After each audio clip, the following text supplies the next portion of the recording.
तो अब बात करते हैं कमांड्स की। कमांड्स क्यों यूज़ होते हैं, ये क्या होते हैं, इसको किस तरह से लिखा जाता है सी लैंग्वेज में, ये आप देखते हैं। Commands are used to improve readability of programme.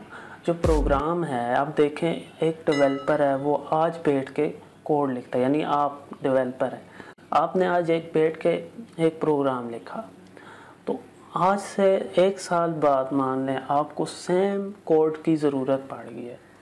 जैसे अगर मैं कहूँ कि आपने आज एक प्रोग्राम लिखा जिसमें आपने कैलकुलेटर बनाया, फ़र्ज़ कर लें, और आज से 1 साल बाद ठीक आपको कोई बंदा मिलता है क्लाइंट, वो कहता है मुझे कैलकुलेटर चाहिए लेकिन उसमें थोड़ी बहुत ये चेंजेस होनी चाहिए, उसमें ये चीज़ें होनी चाहिए। अब आपने जो पहले कैलकुलेटर 1 साल पहले बनाया था उसमें जो फीचर्स थे वो बिल्कुल वही हैं जो क्लाइंट डिमांड कर रहा है, प्लस कुछ अदर फीचर्स हैं जो कि वो चाहता है। तो अब आप क्या करना चाहेंगे, आप चाहेंगे कि यार जो मैंने 1 साल पहले कोड लिखा था कैलकुलेटर का, मैं उसी को उठाता हूँ, उसमें कुछ चेंजेस करता हूँ और उसको क्लाइंट को डिलीवर कर देता हूँ। इससे क्या होगा, आपका टाइम कम बचेगा, रीयूजेबिलिटी इसको हम बोलते हैं। तो अब आप क्या करेंगे, आप अपने लैपटॉप में, अपने कंप्यूटर में जाकर उस फाइल को ढूंढेंगे, उस प्रोजेक्ट को। इन केस आपको वो मिल जाती है, अब आप उसको ओपन करेंगे, उसके कोड को देखेंगे, क्योंकि आपने तो उसको थोड़ी बहुत फीचर्स उसके और भी ऐड करने हैं, वो मुकम्मल वो चीज़ नहीं है जो क्लाइंट डिमांड कर रहा है, उसको प्लस अदर चीज़ें भी चाहिए थी जो कि उसमें अभी नहीं थी। तो अब आप चाहेंगे कि मैं उसी कोड के अंदर वो फीचर्स, उन फीचर्स जो एक्स्ट्रा हैं उनका कोड भी लिख के उसको डिलीवर करता हूँ। आप अपना कोड की फ़ाइल ओपन करेंगे, ठीक है, और आपको कुछ चीज़ें ऐसी कोड लिखा होगा लेकिन आपको समझ नहीं आएगी कि ये कोड मैंने किस लिए लिखा था, for what purpose this line have been written उस टाइम पे।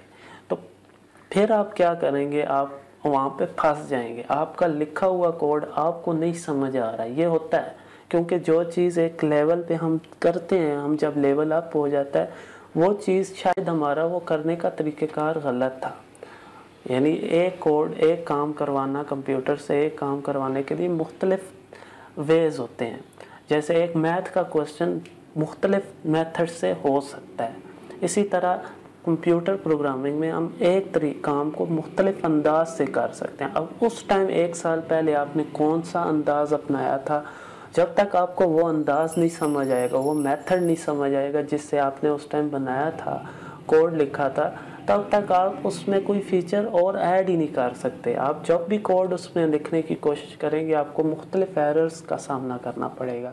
तो कमांड्स हमें अलाउ करते हैं कि हम जब हम अपना प्रोग्राम लिख रहे हों, वो जो मेथड था, वो जो तरीक़ेकार था, उसको हम साथ साथ एक्सप्लेन करें। जैसे अब हमने यहाँ पे लिखा है a+b मल्टीप्लाई c, तो यहाँ पे मैं कह सकता हूँ ये मैंने प्रैक्टिस की है, प्रैक्टिस फॉर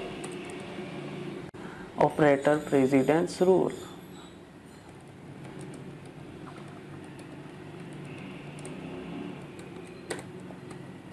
ठीक है, तो ये जो था, अब ये मैं अगर 1 साल बाद भी इस फाइल को मैं ओपन करूँगा तो ये जो कमांड्स है ये मुझे हेल्प करेंगे। अब एक और बात बहुत अहम जो है वो इस केस में ये है कि ये जो लाइन हम लिखते हैं इस तरह से डबल स्लैश के साथ, ये लाइन कंपाइलर एग्जीक्यूट नहीं करता, यानी इसमें आपने कोई सिंटैक्स का ख्याल नहीं रखना होता है, इसमें आप कुछ भी बोंगी मार सकते हैं। तो कंपाइलर ने इसको नहीं देखना। कंपाइलर जिसके साथ ये 2 स्लैश लगा दिया आपने, वो लाइन कंपाइलर स्किप कर देगा। तो ये मैं बहुत टाइम से यूज़ कर रहा हूँ, जब से ये ट्यूटोरियल मैंने बनाना शुरू किया है। तो आप ये देख रहे होंगे ये लाइन है, लेकिन आपको पता नहीं था कि ये मैं क्यों इस तरह से डबल स्लैश के साथ लिख रहा हूँ। तो ये कंपाइलर एग्जीक्यूट नहीं करता है, कंपाइलर सिर्फ ये लाइनें एग्जीक्यूट कर रहा है, इसको कंपाइलर भूल जाता है, छोड़ देता है। तो ये सिंगल लाइन कमांड्स लिखने के लिए हम डबल स्लैश यूज़ करते हैं।